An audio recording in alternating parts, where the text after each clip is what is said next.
Vitamin D के स्तर बढ़ावल। प्राकृतिक रूप से विटामिन डी जब भी एकरा बारे में बात करी त आपके दिमाग में का आवेला?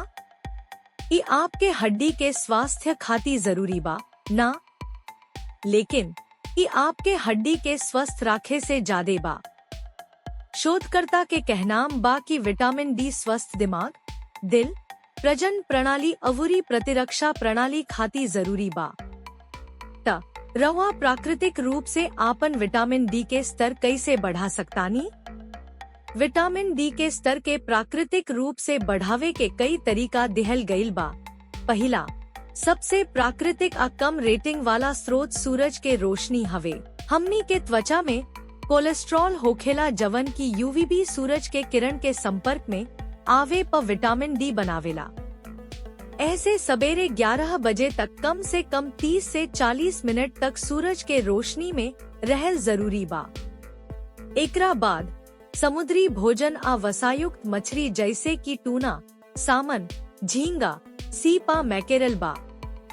ए प्राकृतिक विटामिन डी के सबसे समृद्ध स्रोत हा। अब रौरा सोचत होखब कि अगर रौरा शाकाहारी बानी तका हुई, कवनो चिंता ना। प्रकृति माता मशरूम के विटामिन डी के शाकाहारी स्रोत के रूप में उपलब्ध करवले बाड़ी। मशरूम में विटामिन डी भरपूर मात्रा में होखेला काहे कि एकरा में सूरज के रोशनी से विटामिन डी बनावे के क्षमता ठीक ओसी होखेला जैसे हमनी के इंसान में होखेला। संग ही आप अपना आहार में अंडा के शामिल कर सकतानी। अंडा में विटामिन डी के मात्रा इतना होखेला कि आपके रोज के जरूरत के लगभग 10% पूरा कर सकता। एकरा अलावे आप दूध, सोया दूध, दही अवुरी अनाज जैसन किलेबंदी वाला खाद्य पदार्थ के सेवन कर सकतानी, काहे कि एकरा में विटामिन डी के जोड़ा शामिल बा।